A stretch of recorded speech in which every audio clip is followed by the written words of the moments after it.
Oh, right. This is the SE Kefka Finals. The rule set is same wall combo random, which I have complained about in the past, but having messed around with it on the solver a bit, well, I've complained about it throughout this whole series, but having messed around with it on the solver a bit, I have a couple takes. One is if the hands are close, the drawing margin is indeed much closer than usual, right? It is very hard to obtain a winning position against plausible play by the opponent. So, for instance, if Turdz started Rhinoa in 6 and Deli played Delita in 9 or Yang in 3 or 9, and Turdz played 5-4-9A in the other of 3 or 9, and Deli made a reasonable move, I'm sure it would be a tie, and Deli would have more ties on the way, and Turdz would as well, than they normally would. I think it is a very tie prone rule set with balanced hands. So the chance to win is not you found some brilliant moves to make on a balanced hand. It is you got a significant advantage out of the hands and you were able to convert it. But the part that I think is kind of interesting on this set is I took a hand from the last round where this rule set would have made sense. Um, and I looked at how many tying starters there were for a very bad random Deli had. And there were very few. But what was interesting was the wins against the losing starters were not the obvious moves. For instance, against a starter in 3, there was a win in 5 that set up nothing, and no rules replying to 3 and 5 seems wild to me. There were also a couple wins in 4, but 4 is also a fairly surprising square to see against 3. It wasn't like a standard defensive side setup. So it's more of an aggressive side setup, which makes sense. Aggressive sides are good and underrated. This is to say, I think on most hands the drawing margin is really large. But there are going to be some hands which are close to winning, but actually playing those games precisely is really difficult. So I think the actual most interesting thing to do on this rule set would basically be reset until you get very unfair hands, and then see if the person with the advantage can win or the person with the disadvantage could hold. And if you could balance who that was, like you could make it go back and forth, I think that would be a fairly fair rule set. The problem is you basically only have winning chances on those extremely unfair randoms. And if those are unequally distributed, then the match is just over, even if the players are like, even if one player is clearly better, they just, I don't think have chance. Like, if you don't get a much better random, I think you're not going to win a game here. I would be very surprised, for instance, this game, if we had a decisive result. And you might say we're prone towards ties anyway. I'm saying we're much more prone towards ties. So that's where I am on the rule set. I actually think, some variations within it are really interesting, or some lines, but it will take us getting kind of lucky on what the hands are and how they work out. Okay, on to this. Turdz and Deli has been a really interesting rivalry for a long time. Uh, the most recent result between them, all right, he goes in 4 rather than 6. Very similar concept. I'd be a little more prone to 6 because, or my kind of innate pick was 6, just because I like to have power facing the action. Um, but there's also an argument for having power facing both ways. For instance, if Deli was to play in 3 or 9, you're going to feel kind of bad if you have no rightward power, and this keeps Turdz maybe a little more balanced.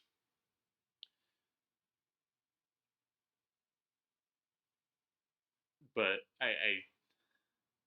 my assumption here is we are just going to be headed for various ties, and that almost any move ties here. My assumption is that very few moves that aren't absolutely ridiculous would lose here.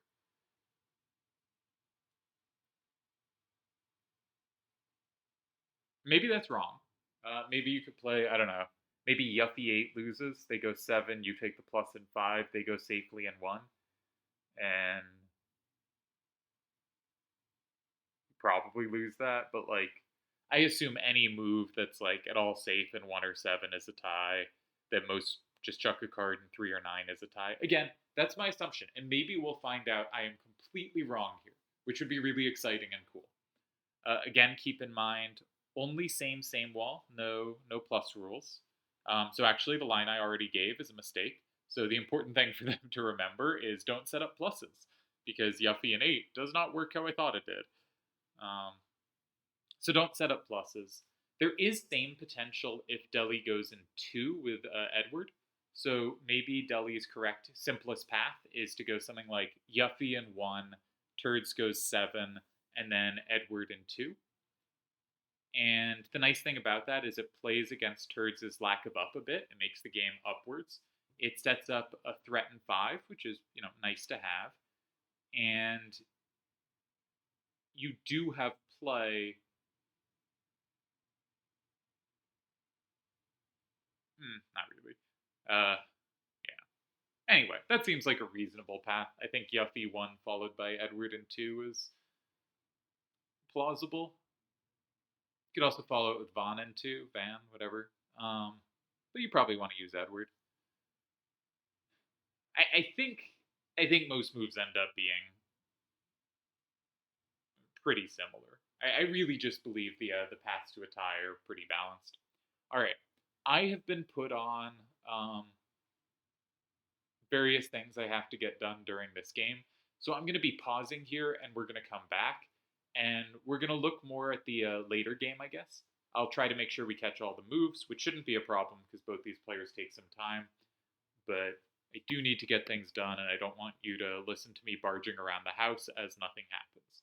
So we're going to pause here, and for you, I will be back in a moment. One more interesting thing about this rule set is it is also, if you are in trouble, maybe the least forgiving rule set possible.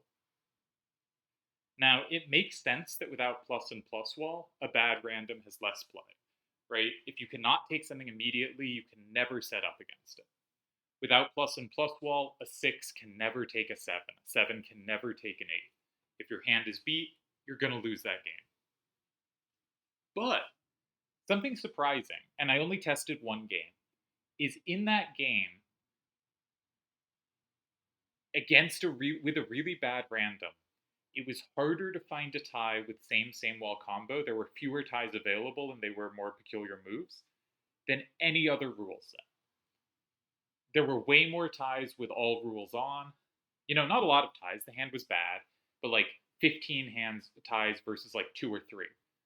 There were like 12 ties with no rules. Same wall seems, at least from that check, more. You have less counterplay if you get a bad random than no rules at all. And I put in a bunch of other rule sets, plus wall. That one's fairly unforgiving, but not near as unforgiving. This seems to be the rule set where if your random is bad, there is less you can do than any other. So Deli with an interesting move here, because neither player can ever capture from 3. So he's sort of playing a corner that is a side card. It has 2 weaknesses to both players.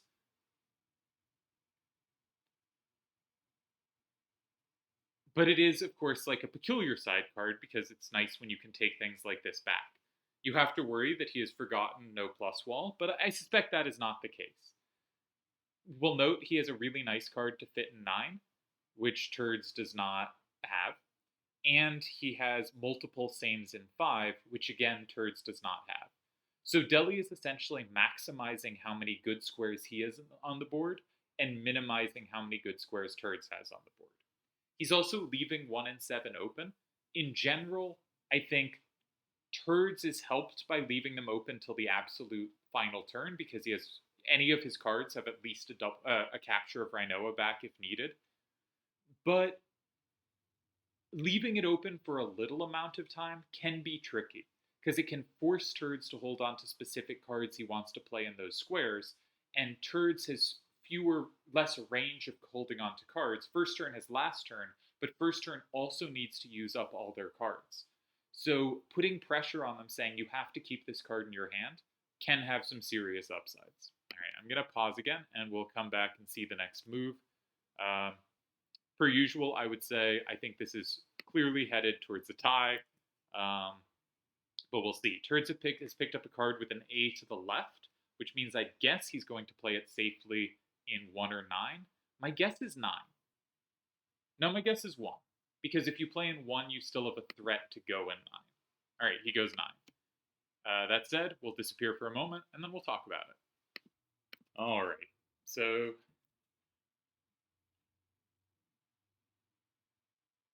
the argument here is you have essentially paired 3 and 9, right? You've said, I get safety in 1, you get safety in the other, but then I get 5. Now, Deli could go in 5 himself, which seems very reasonable. Note that Turdz cannot play safely in 8. He could play safely in 7, but, 7 gives up A, a free square in 8, and B, Deli could reply in 1 if he wanted.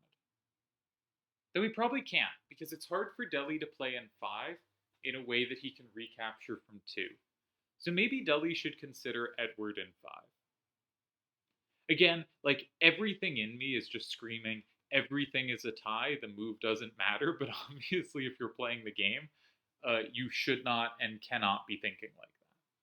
So really, I think the first question is, if you go in 3, let's say with Yang, I think Delita's 9 up is pretty relevant. It helps control some things in 5 that otherwise wouldn't, like, specifically it stops Cyan in 5, but Cyan in 5 is stopped by Yuffie anyway. Okay, so maybe we'll play Delita 3. Are you in trouble if Turdz goes 5? Turdz will lead 6-4. My guess is no. My guess is you play something safe in 1 or 7, Yuffie in 1 or 7, and then one of Yang or Delita in 2 or 8. And each of them will flip a card that gets flipped back at some point, but both will be safe, and you'll grab one of 4 or 5, which will be enough to make it a tie. So my guess is that's a pretty comfortable tie, but I admit I am not calculating remotely seriously, and this may be much trickier than it looks. We shall see. But I think 3 should be sufficient. 5 looks more ambitious, and is probably where Deli is looking. But I do think if 5, one point Turdz might have is he might go 7. And I think that's still a tie. But if Deli goes 8, Turdz can go 1, and 1, 4, 7, and 9 will all be safe. So if Deli has a capture at the end, or Turdz has a capture at the end, he wins. Now, we won't have a capture at the end, but, that's something. Okay.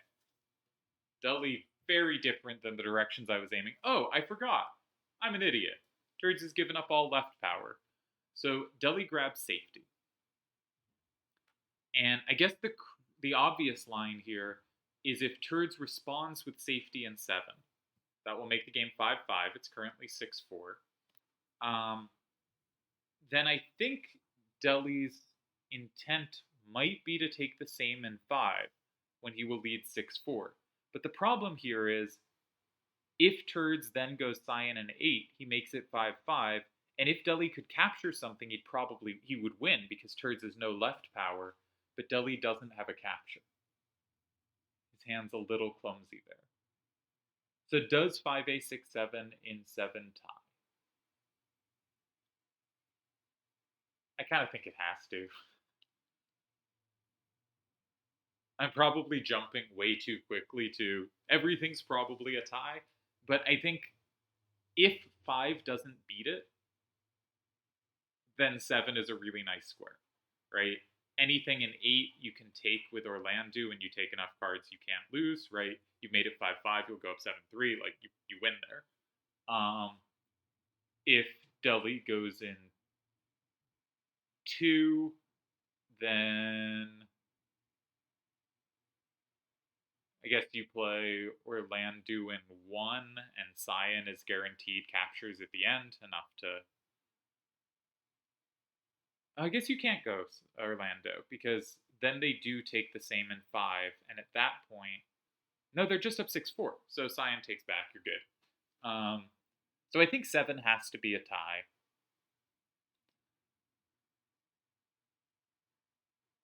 There's a case also, he's gone 5, but there was a case for going 8 as well.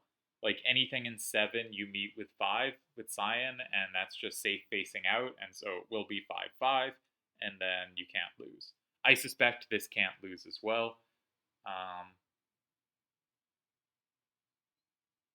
Or can it? I guess the claim here is Deli can't play Yuffie twice, right? Yuffie puts up a plus up top and a plus on the bottom.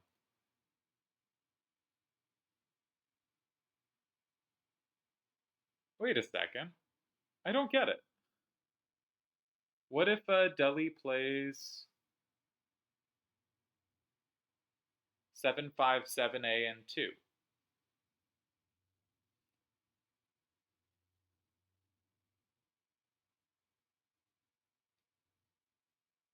Then Turdz can play 5A, 6, 7, and 7. Okay, took me a sec there. Yeah, there's just no captures. All right, what if you start with Yuffie and 7 then? With the point that if they go 8. No, 4's never been flipped. For some reason I thought 4 had been flipped. Yeah, everything tied, and Turdz has played, I believe, one of many ties. He's set up a same in 2, so Deli probably does have to block 2. Yeah, and that can be met by 3 or 7. Doesn't matter. I'm not very sharp today. That's worrisome for my analysis, but I also think, like, fundamentally, everything tied and everything always will tie. So the problem here is Turdz can play Cyan in 3 and 5A, 6, 7 sweep side to side. This is why you really wanted to be able to play Yuffie twice, but of course that is not legal. Also, 5A, 6, 7, and 7 immediately ties, because A's cannot be taken, because this rule set is very similar to no rules. It makes me wonder if starting with Rhinoa was bad, because Rhinoa is the one card that can sweep a side-to-side game legitimately.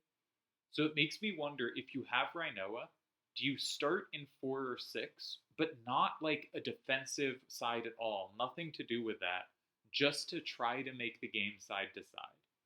But then I think if you start in 4, say, they probably do then go 1 or 7, and then the game ends up not very good for Rhinoa. It's hard to turn that into a T, or a Z with cards in the middle row like the game got. So I don't think there's a way to force the structure you want. Maybe you could start in 5. As long as they don't go 2 or 8, you could force a sideways J. But this is over theoretical. This is not very relevant to the actual game. Okay, I should put this game in my database. Game 1 of the finals. But my suspicion is there was a very high rate of ties available on the way here. And I think there were a lot of paths, as shown by Turdz picking a completely different tie at the end than the one I was suggesting. So 4A2A4, A7756, 549A9, 57791, 69A25, 8A72, 2A823, 953A7, and 5A678 with 757A. All right. Good first game by both players. I liked Deli's move in 6. I like the way of creating more good squares for him. I also thought he reacted to Turdz running out of left power well. I think Turdz made a very reasonable starter and kind of correctly grabbed safety at points. And calculating 5 out to a tie is not trivial. I tend not to look for 5 in no rules games there, but he did so well. If I was picking a player I thought had the slightly better of it, I think I would pick Deli here in this game 1. But there's sort of like, I've been watching some StarCraft, and the players talk about different situations as like, this is a 5-5, this is a 6-4, this is a 7-3. Of like, kind of like 70% someone wins, 30% the other wins. But it's kind of like chess has a slight advantage, clear advantage, winning advantage. And it's kind of a similar way to talk about it to that. But I would say In a normal game, a slight advantage against a strong player, if you are also a similarly strong player, gives you some winning chances and a majority tie. I would say a slight advantage on this rule set gives you basically zero winning chances. Clear advantage, what would normally be a kind of 7-3 situation. I still think that's I still think that's almost always going to be a tie here. I think it has to be a huge advantage. I think you have to see things that look like 8-2s kind of thing to feel like, yes, this player is probably going to win here. All right, Turdz has once again gotten a rare. So once again, I am curious if there is any potential to set the game up down such that it can sweep an endgame, because it actually does have captures against A's.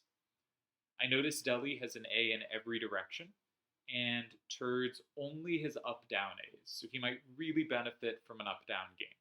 Not that he can necessarily force that, his hand's a little clunky, right? He doesn't have a natural starter in 8 with a good recapture, because all his A cards up are stronger to the right than down and left, or specifically than left.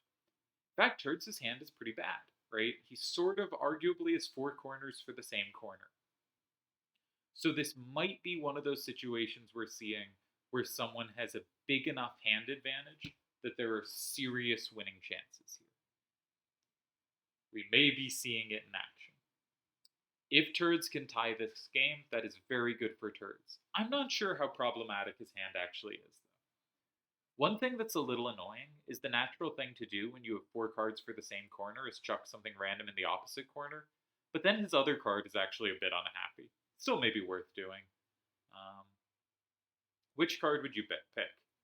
Well, there's some benefit. Braska sets up a same wall in 2, and it's fun to set up, when there's so little rules in play, it's fun to set up rules.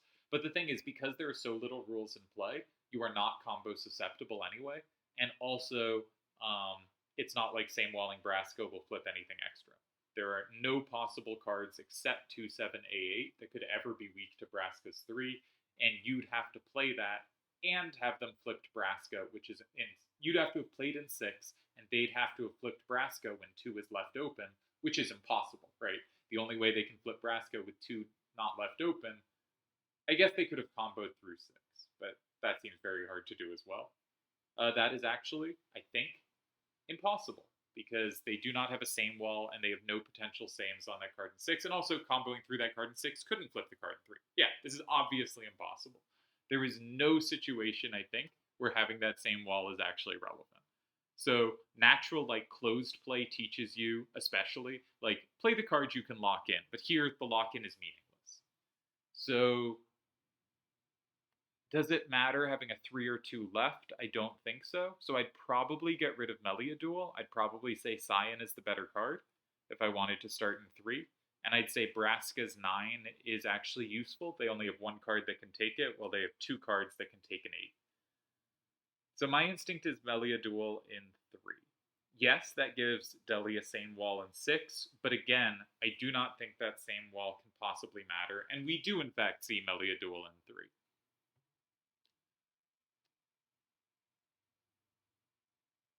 Now it's Deli's turn to play what is clearly a no-rules game. Now already there's a reason it's not no rules, right? In a no-rules game, Deli is only 1 capture from 6, while in this, he has 2 captures from 6.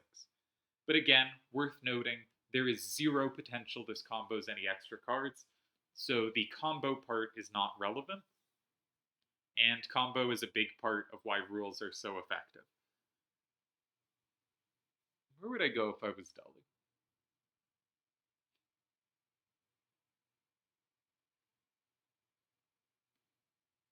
There's sometimes a case for going in 2, because Turdz is likely to go in 6, and then you can go in 5, blocking the weakness of 2. And this does use up a card that doesn't face the action, right? If you're thinking, okay, 5-4-9-A was a great card, but now it's not going to have so much play, now the game's facing upright. That can be a way to use that card usefully, right? You find a way to use a card that faces the action, that's going to be best capturing things. To use a card that faces away from the action, that can be best using that it has high numbers facing away from the action, so if you put it right next to stuff, it can have point. I'm not sure that's very good here. And if I was Turdz, I might just go in 1 and say I can attack 2 and 3 and you can't attack 1. I'm currently down 6-4, but I'll get it back to 5-5 soon, and I can get rid of my 2-7 A8, which will not play very well for the rest of the game. Also, the other downside of playing 5-4-9A and 2 is Turdz could, for instance, take safety in 7, right? That is the only other card. That is the only card that covers it. Where else might you think of going? That's the move I'm drawn to, then, just for whatever that's worth. How much is it worth? I don't know. Per usual, I kind of think any random move should be okay. Like Quistis in 7, I think is probably fine. Sorry, I lied. Of course, there are 3 captures in 6, not 2. I completely missed that Quistis' 9 overpowers a 7. I am very good at numbers.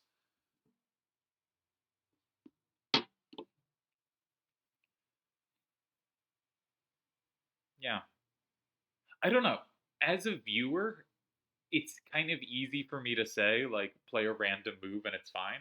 And Nimloth would approve, because one thing Nimloth said in his interview is a lot of the time, though we know from articles he's written he had specific move types he liked, but a lot of the times he would play somewhat random first moves with the idea that this move is not actually very impactful on the result, and by playing something a bit odd, it could throw my opponent into a situation they're not used to, and that is worth more than it is worth more to make a situation my opponent is uncomfortable with than to play a move that is technically best. Because arguing that in a lot of situations, not all, but in a lot of situations, I might be remembering this wrong, but in a lot of situations, just the difference between first moves is not that large. If you look at the work I've done predicting win percentage based on kind of first turn advantage, the solver kind of agrees. Like, big advantage, medium, small advantage first turn. You look at results in tournaments and stuff, like having a really nice hand advantage and a really nice starter might get you up to like 58% or something. This is including ties, so that's not including ties would be well over 60. But it's just not as big an advantage as you might think. I think as play gets better, it gets to be a bigger and bigger advantage. Players lose from advantage less and less the better you get, for obvious reason. But it is worth saying the numbers I have kind of back up his claim here. Which is to say, my argument Deli should make a totally random move has supporters. I'm not making this argument very strongly. I'm just saying if something seems okay, it's probably fine. On the other hand, we were saying this was a hand where Deli's advantage might be big enough he can press for something. And if that is the case, then we shouldn't be like in make a random move and we're probably doing fine mode. We should be in how can we punish this? How can we take advantage or make the game very tricky? Okay, he goes Quistis in 7. I'm doing so well this game. Wow, great predictions. Now, Turdz' 2-7-8A is really important. I like this move here. I've been saying throughout this tournament that I think Deli's kind of weakness has been playing opposite corners, overplaying opposite corners. But I think this one looks good. And also, last round, Deli played impeccably, so no possible complaints there. I'm going to make one adjustment. Give me a moment. All right, hopefully everything's working.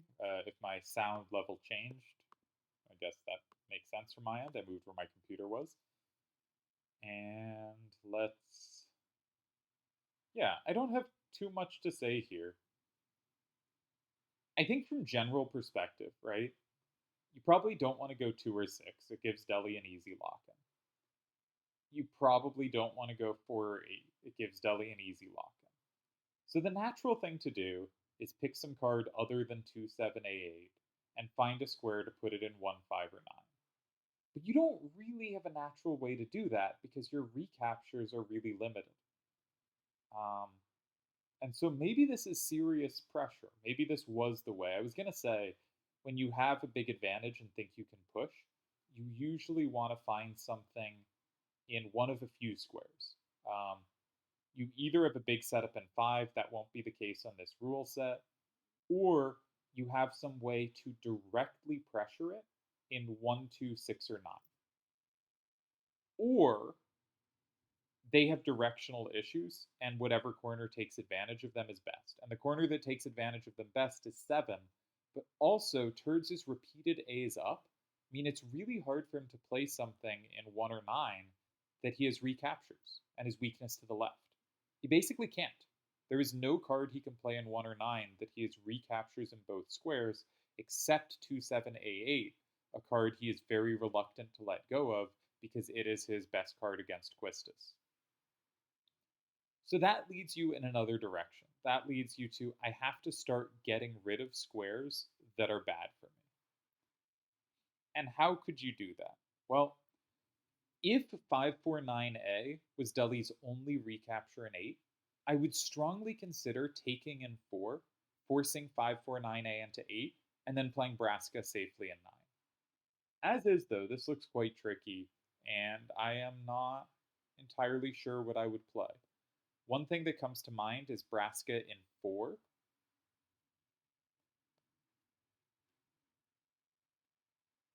Or potentially Braska in 8, saying you have a capture of this, but I can recapture, and then my remaining cards should be pretty good for the rest of the game, especially if Braska in 8. If that forces 9, and then you can go 6. You have a lot of targets on board. It does look very dangerous, I will admit this. I think you want to hold on to A5, A1 if you're going in that direction, while if you play in 4, probably looking for ways to get rid of A5, A1. Braska 4 jumped out at me first because Delial's capture in 5, you then can play a capture in 8 and start locking in cards. And if Delial plays in 8, you can then play in 5, and you play 5 with like Cyan. It's very hard for Delial to pressure that card. So I kind of like the look of Braska 4. I think that's what I'd end up with here. Tempted to pop open the solver. Maybe I will for the last game. We'll just see if there was anything there, and then we'll get to this game a bit behind the times so that I can't cheat on analysis. Put in the rules. Same wall. Blue hand, red hand. Right out the hands the first game. Sorry, this is deathly boring to hear me do. Incidentally, I think the plan is play this rule set, and if it leads to a 5-5 tie, to two decisive results, if the score is 1-1, then maybe change the rule set for the final game. I would also suggest there's a decent chance if they tie a bazillion times. Hey, I call every move. If they tie a bazillion times, that sorry, I keep losing my train of thought as I'm trying to multitask, that they then go, okay, let's try a new rule set here. So game 2, we have Turdz first turn again versus Delial. I don't know who this rule set favors. I haven't really thought about that. 8, 7, 3, 3. I mean, first turn or second turn, not the players. 9, 6, 8, 2, 7, A9, 3, 5, 4. Which was my instinct as well. So I should probably figure out what my instinct is here, because I've called 3 moves in a row. Can I get the whole game? So the candidate moves, I think, the obvious candidate moves are 7A, 6, 6, and 1. Safety, gets a card out of your hand that's not great for the remaining game, and keeps you having a threat in 5. Your opponent is unlikely to block 5 immediately. Block 8, taken 5. There might be some argument for going in 2 or 6, but I think it's unlikely. I would guess 1 or 8 is played here. Now, that's not a specific prediction, but I'm curious about the last game, so I'm going to start putting that in, and then we'll pop over to this one. All right, the solver thinks Delial's move in 6 in game 1 was pretty high pressure, very high pressure. Turdz had only 6 ties, which normally is like not that low an amount, but on a rule set like this, I think Delial's move in 6 is pretty serious play. Turdz played in 9, which was one of his 6 ties, and basically most moves for Deli tied. Deli played in 1, which conceded 7 ties, which is quite a lot, actually, for a move you cannot take. I wanted to play in 7 for Turdz. That did tie. I also thought 8 probably worked. Orlandu 8. That also tied. Turdz played Orlandu 5. That also tied, though that gave Deli the fewest ties. Yeah, Deli had to go 2. Because it set up the same in 2. Deli had to block, but of course Deli was going to block. Took me a while to see that same in 2, so I said some moves that were kind of nonsense because I missed the threat. But yeah, okay. So that looks like Deli had a little more of an advantage than I thought he did, though also Turdz' hand was pretty clumsy. Let's switch over to this game. Gotta put in the hands.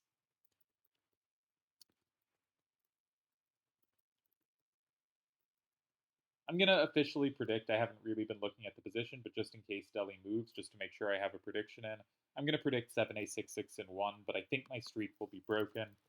I probably should have spent more time here. Just if I'm not going to spend more time because I'm busy putting in numbers, I should predict something, and that seems a very natural move that can't be bad.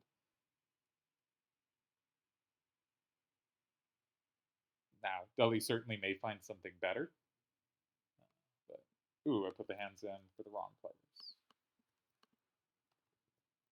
On my solver thing, red is always first turn.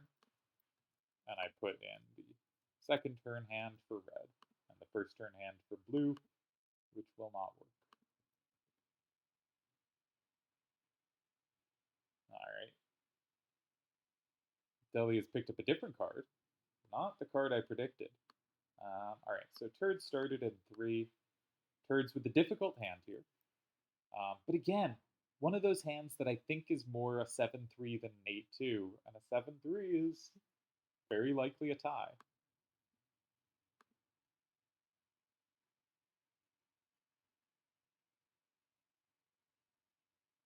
Yeah, and actually, the solver is thinking Turdz was safer here. Okay, Deli goes 5, which I had not expected. I had sort of thought 1 or 8 were more likely, but haven't thought this through. So Deli's reply to the last starter, Turdz had 6 ties, which was stunningly low for this rule set. Really nice move in 6. To give Turdz that few ties on a hand that didn't look obviously terrible, I think is pretty remarkable. This time he conceded 14 ties, which seems like, yeah, Turdz' hand is bad, and this looks like a reasonable move, and Turdz still half his moves tie, which is to say, I think that says more about the rule set than the move. Turdz then goes in 4, which indeed is a non-losing move, and Deli goes 5, and there are 2 ties here. How many ties would there have been after 1? 3 ties. What about after 8? Pain and 8 loses. Why's that? Just Cyan 5. Okay.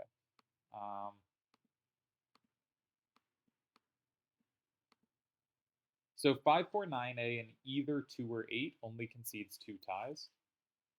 But Cyan 5 is really easy to find against 8. So this is probably the highest pressure available. On the other hand, like, is 2-7-A8 and 8 a tie? That looks like an easy tie, and if it is an easy tie, this is pretty easy to hold. Is that one of the ties? That is one of the ties.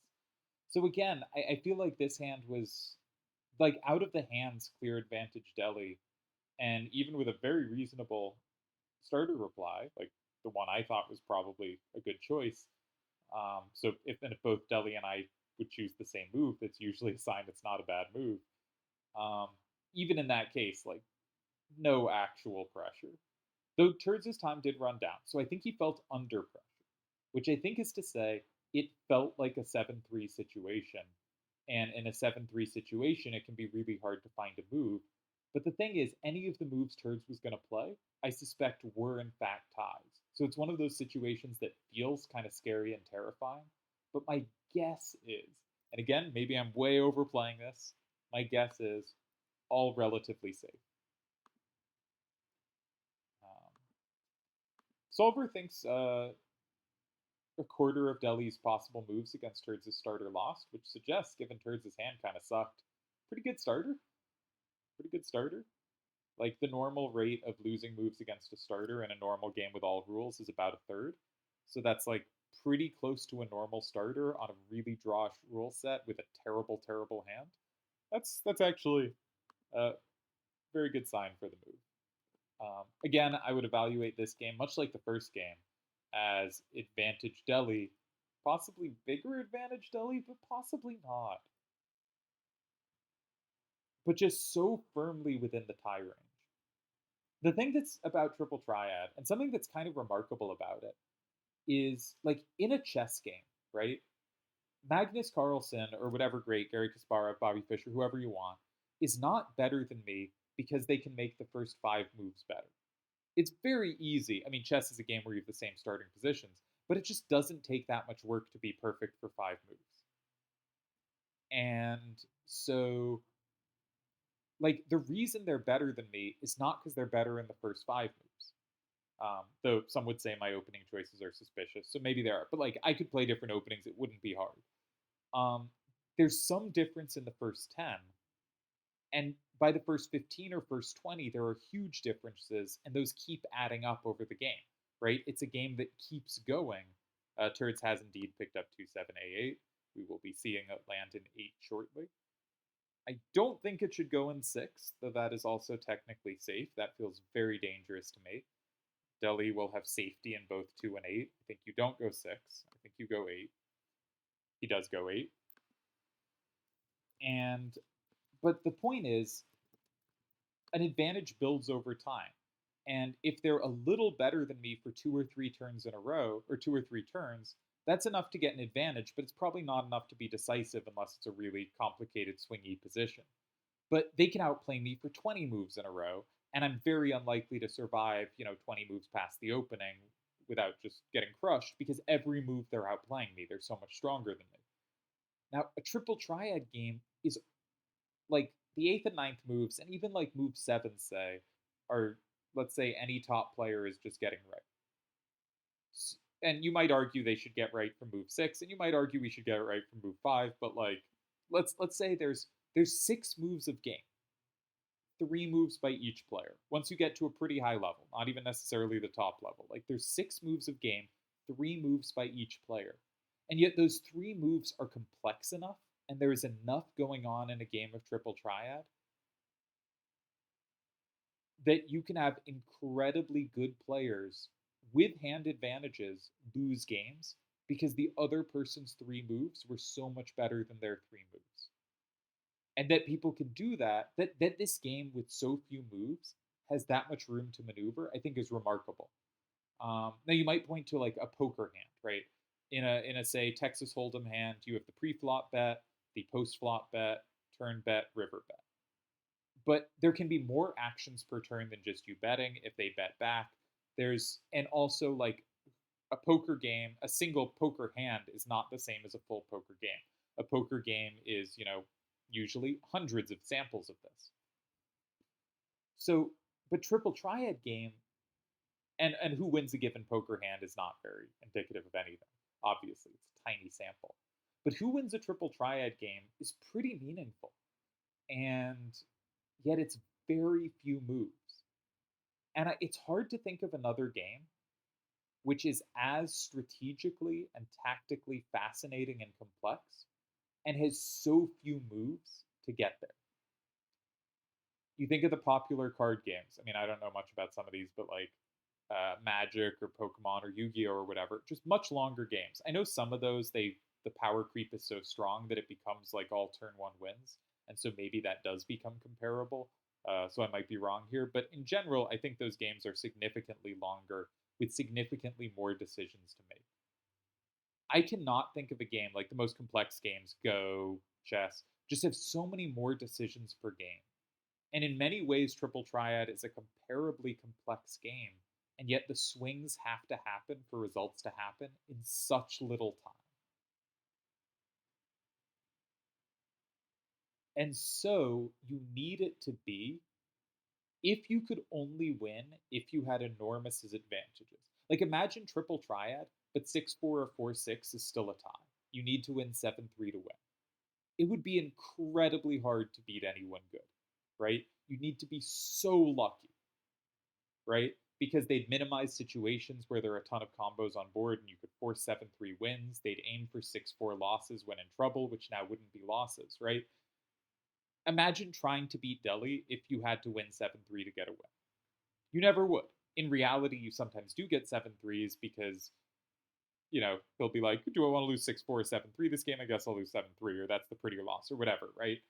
Like, I like to lose 9-1, so that will sometimes happen. But you would never win.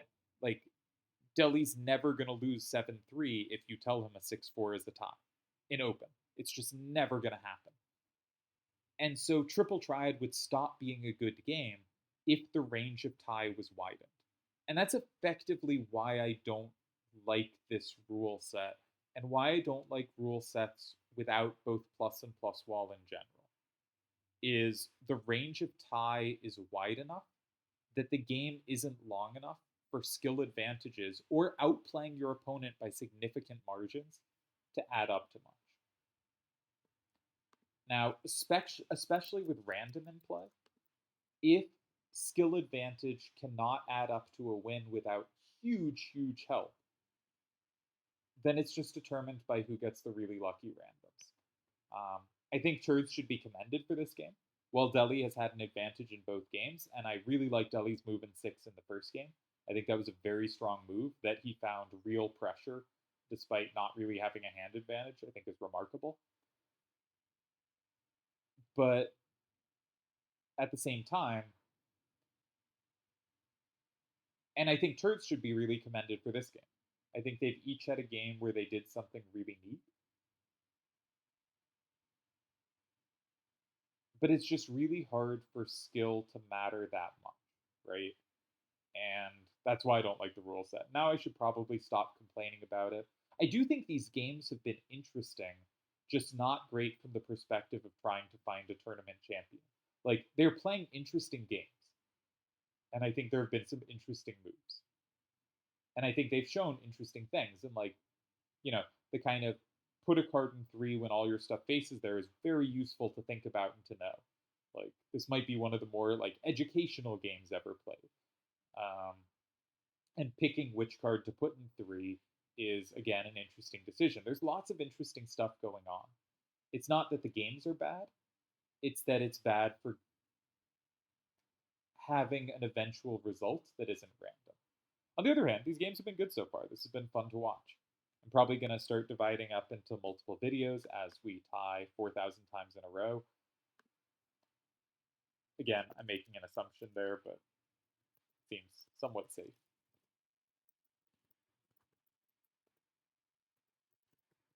And we haven't seen really someone quite with their back against the wall yet.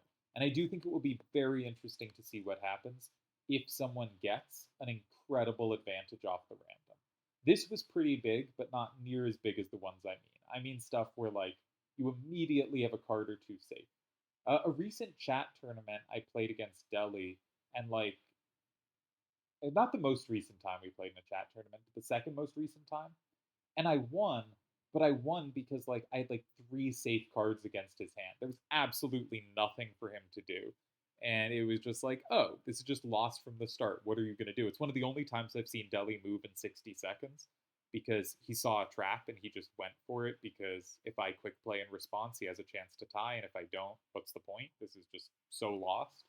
All my cards just take all of his and none of his take any of mine. And we haven't seen what happens when a hand like that emerges. We probably will get that eventually. But all right, that is the start of the Kefka finals, and I will continue in the next video. I will try not to talk so much about the rule set there. I think this time we really covered it. And we'll try to talk more about the games themselves, which I hope I talked sufficiently about.